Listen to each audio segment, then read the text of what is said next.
Hey guys, what's up? So I kind of just wanted to talk about this whole state of play situation because honestly there's a lot going on and I feel like, I don't know, people aren't really putting it all together yet. So yeah, Sony announced the state of play for June 2nd and like at first I genuinely didn't think much of it. They do these things pretty regularly, so whatever. But then I started looking into it a bit more and it's like, okay, this one's actually kind of different. Like first of all, they announced it almost 2 weeks early, which is just not how Sony normally does things. Usually you get a day or two of heads up, maybe 48 hours if you're lucky. Off top of that, they doing this whole Alamo Drafthouse thing where you can actually go watch it in a cinema with other people. I mean, the last time they did something like that was E3 2018. Like that's how long ago that was. So they're clearly pretty confident about what they're about to show. Runtime is confirmed at over an hour. Some cinema listings are even showing like 90 minutes. So yeah,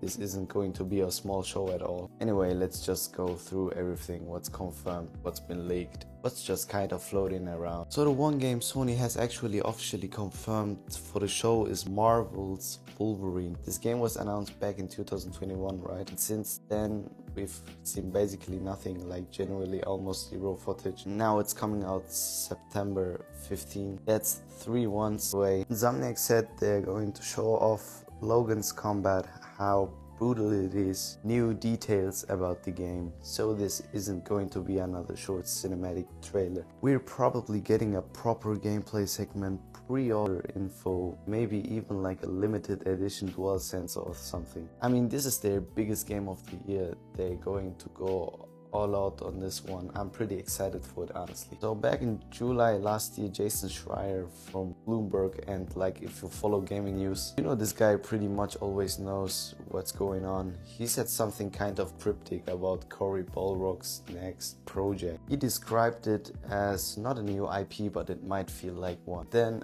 earlier this year, when more stuff started coming out, he kind of quietly confirmed that yeah, that's what he meant. And what that apparently is a new God of War game, but not a Kratos game. It's supposedly a prequel following Faye. So Kratos' late wife from 2018 game. Nate the Hate, who's pretty well known insider, came out and said that Cory Balrog is actually working on right now. Possible release around late 2026 or early 2027. Then on top of that, a leak called Les Nicho, I hope I said right. Same person who got the February State of Play lineup right weeks before it happened, and by the way, just posted 2 words on X: Faye of War. That's it. No context, nothing. There's also some extra details going around about the game, having tear in it, some weird companions like a talking sword and apparently some kind of gelatinous cube creature.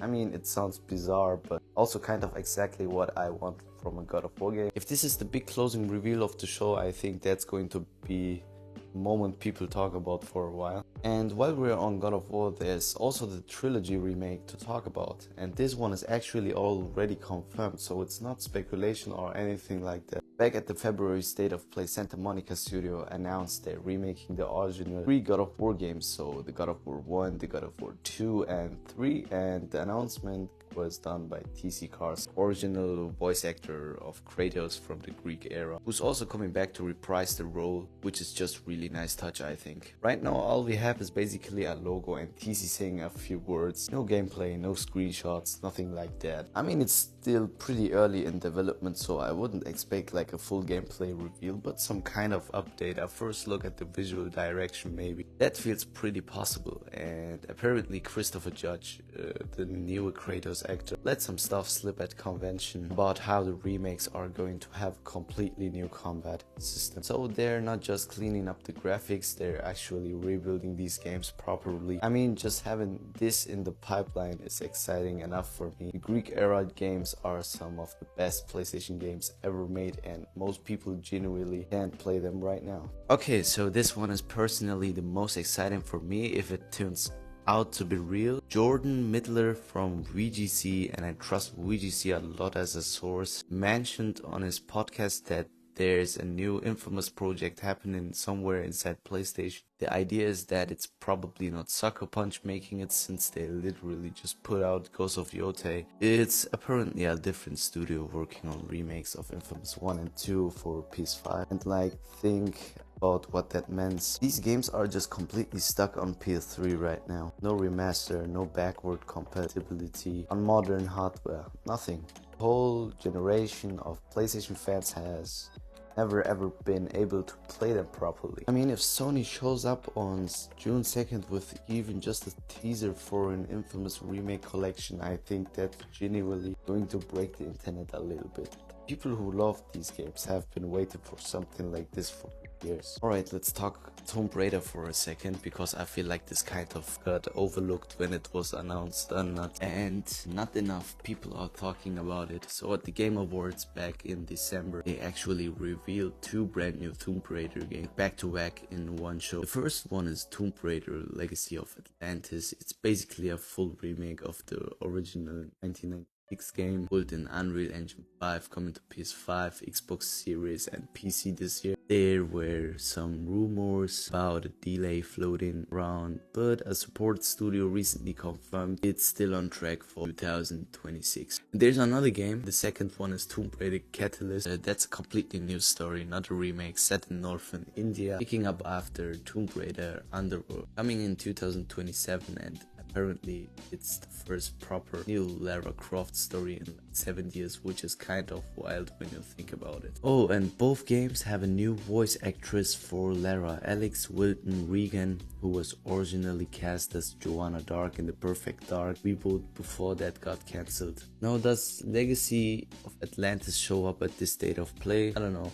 It's published by Amazon, so it's not a Sony exclusive or anything. But here's the thing, Embracer came out on May 20th, confirmed the game is still on track for the second half of 2026, and that's literally the same day Sony announced the state of play. Could be a coincidence, could be they're lining up a release date reveal. I don't know, the timing just feels a little too convenient. And then there's Intergalactic from Naughty Dog. I feel like every time a state of play gets announced, people immediately start asking about this one. Just to quickly recap what it is, it's Naughty Dog's first completely new IP since The Last of Us back in 2013. You play as this bounty hunter named Jordan, a man who ends up stranded on a remote planet called Simperia or something. It's inspired by anime like Kira and Cowboy Bebop, and Trent Reznor is doing the music. I mean, on paper it genuinely sounds cool, but I don't know if this game will have the same hype as the Last of Us games or the Uncharted games. The problem is it's been pretty much silent for like a year and a half now. And Kumail Nanjiani, who has a role in the game, mentioned in an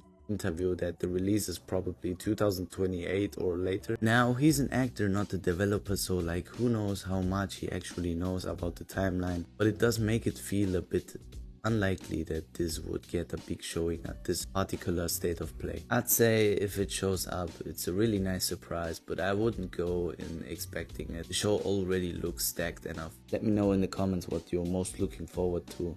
Are you more hyped for Wolverine, or are you just sitting there hoping for that fail reveal like I am?